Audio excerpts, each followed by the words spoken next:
Good morning and जय हिंद बच्चों। कैसे हैं आप लोग। आप सबका स्वागत करती हूँ मैं शशि द्विवेदी।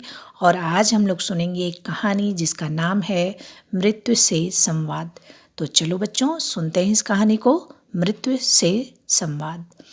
भारतवर्ष में प्राचीन काल में अश्वपति नामक राजा हुए। उनकी पुत्री का नाम सावित्री था। उसने राजा द्युमत्सेन के पुत्र सत्यवान को अपने पति के रूप में चुना। बाद में पंडितों द्वारा पता चला कि सत्यवान की उम्र बहुत कम है। वह 1 साल से अधिक जीवित नहीं रहेगा। पिता बेटी के भविष्य को लेकर चिंतित हो गए। उन्होंने पुत्री को बहुत समझाया, लेकिन सावित्री के हठ के आगे उन्हें झुकना पड़ा। सावित्री और सत्यवान का विवाह हो गया। वे सुखपूर्वक रहने लगे। सावित्री सास ससुर और पति की सेवा में जुट गई। वह प्रतिदिन भगवान से अपने पति के दीर्घायु होने की प्रार्थना करती। देखते देखते सत्यवान के जीवन का आखिरी दिन भी आ पहुंचा।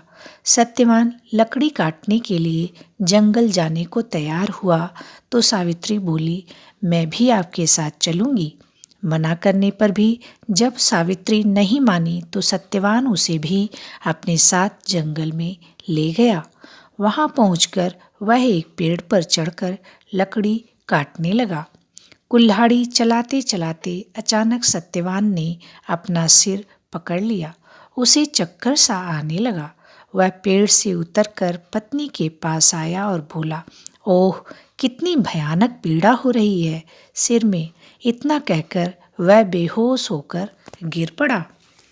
सावित्री ने तुरंत पति का सिर अपनी गोद में रख लिया और रोने लगी। तभी उनके सामने एक काली छाया प्रकट हुई और झुकी और उसका बड़ा सा हाथ क्षण भर के लिए सत्यवान के शरीर पर आया। सावित्री ने सिर उठाकर देखा, तभी काली छाया उससे दूर जाने लगी। रुकिए, मैं आपसे कुछ कहना चाहती हूँ, सावित्री ने कहा। छाया रुक गई। सावित्री उसके पास गई और बोली, क्या आप मृत्यु के देवता हैं? हाँ, मैं यमराज हूँ, छाया ने उत्तर दिया। प्रभु, आप मेरे पति को ले जा रहे हैं तो मैं भी आपके साथ चलूंगी, सावित्री ने कहा। यमराज बोले, नहीं, जिसकी आयु शेष है वह हमारे साथ नहीं आ सकता। सावित्री, तुम वापस चली जाओ, मेरा पीछा मत करो। लेकिन वह यमराज के पीछे पीछे चलती रही। यमराज ने जब देखा कि वह वापस नहीं लौट रही है तो वे उससे बोले, सावित्री, जो ईश्वर का नियम है वह टल नहीं सकता। तुम चाहो तो मुझसे कोई वरदान मांग लो।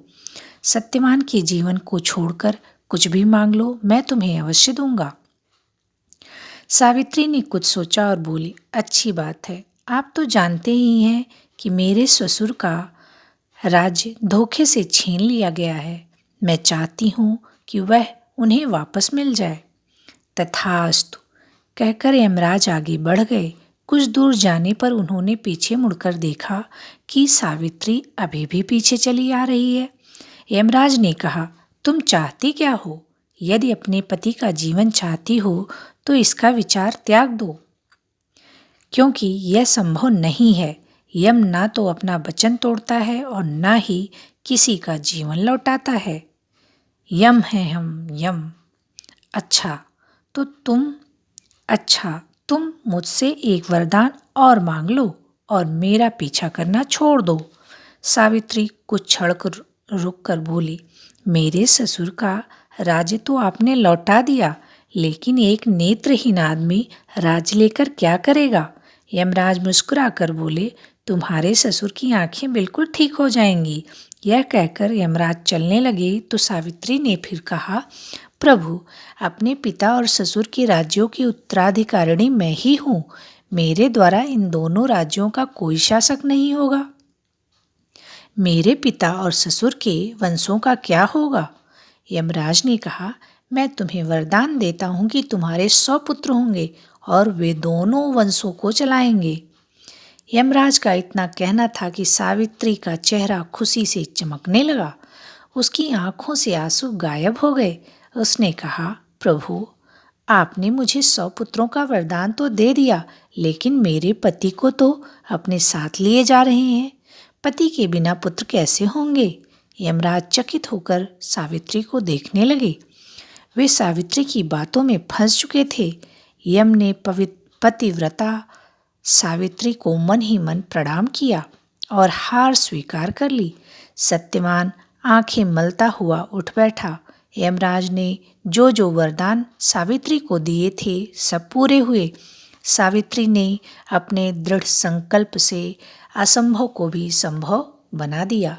बच्चों, ये कहानी है सावित्री की, जिन्होंने अपने पतिव्रता धर्म के बल पर यमराज से अपने पति के प्राण वापस लिए। तो बच्चों, कैसी थी कहानी ये? बहुत अच्छी ना? दृढ़ प्रतिज्ञा हो, दृढ़ निश्चय हो तो क्या नहीं हो सकता। इस पाठ से यही हमें सीख मिलती है। तो आइए बताइए, इन प्रश्नों के उत्तर बताइए। सावित्री कौन थी? यमराज किसके देवता माने जाते हैं? सावित्री को कुल कितने पुत्रों का वरदान मिला था? सावित्री के पति का क्या नाम था? और बताइए, सावित्री और सत्यवान के पिता के क्या नाम थे? यमराज ने हार क्यों स्वीकार की? असंभव कार्य संभव कैसे बनाया जा सकता है? सावित्री ने यमराज से पहला वर क्या मांगा? तो बच्चों, आप लोग नई नई कहानियों को पढ़ते रहिए और बताइए कि असंभव कार्य को संभव कैसे बनाया जा सकता है। किसी कार्य को पूरा करने के लिए सबसे अधिक आवश्यकता किस चीज़ की पड़ती है? तो आप लोग पढ़ते रहिए, मुस्कुराते रहिए। फिर मिलेंगे हम लोग किसी नई कहानी के साथ। Thank you. जय हिंद।